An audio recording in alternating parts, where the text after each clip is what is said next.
is Kitty." Muddy nodded. "Yup, last time I saw her, she was helping out Maggie in the kitchen." Caleb thanked the bartender and was soon pushing through the swinging doors into the kitchen. Though there were usually all sorts of pleasant scents coming from back here, at the moment, peanuts were the only thing he could smell, and he quickly saw the reason why. A half-empty burlap sack of unshelled peanuts sat on the floor next to the island. Maggie was just finishing up at the sink with a large stainless steel mixing bowl. She began to dry the bowl and turned, her graying eyebrows raised in surprise. "I wasn't expecting you back so soon."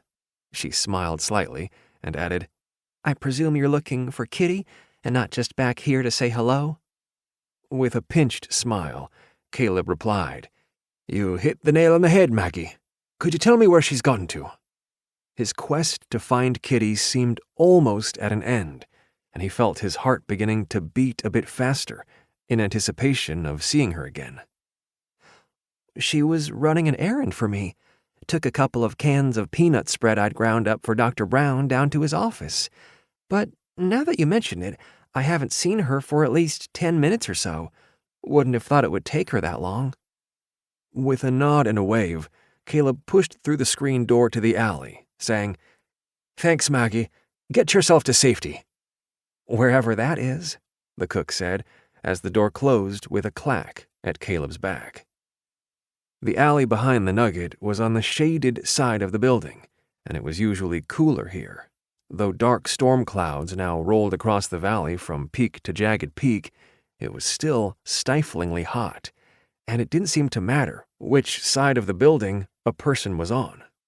A sudden flash of lightning tore through the approaching storm front, shortly followed by a crash of thunder, which rumbled toward the town like cannon fire. It reminded Caleb of his time in Africa. He and his company had been on a typical patrol, but it had ended in tragedy. The Boers had gotten their hands on some British munitions during one of their frequent guerrilla raids and had decided to try them out. The company had been making their way cautiously through the bushveld. For the last few hours, they'd been playing a game of cat and mouse with some Boer rebels hiding in the long grass that covered most of the terrain. Their first revelation that they were getting close to one of the Boer outposts had come in the form of a thundering cannon blast. The concussive explosion of the powder-filled projectile had resulted in one of the lads at the front of the line losing his head, quite literally, while several others lost arms and legs. A hail of gunfire from long-range Boer snipers had torn apart several more of his mates, the ones the cannon fire had missed.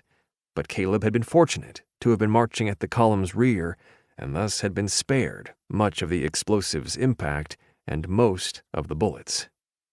As another crash of thunder struck, Caleb cringed ever so slightly, finding himself still reactive to loud noises after all these years.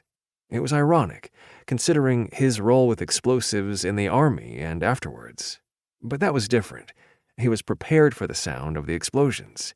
It was the unexpected ones that made him jump in fear for his own safety. And thinking of safety right now, finding Kitty was still his priority. Once he'd ensured she was well and safe, he would breathe a little easier. Still looking to the approaching storm clouds, Caleb continued toward the back door of Doc Brown's office. It was on the corner at the upper end of the block, just across from the smithy. If Kitty wasn't there, he wondered if she might have gone to the blacksmith's after dropping off her peanut spread to check if he was back.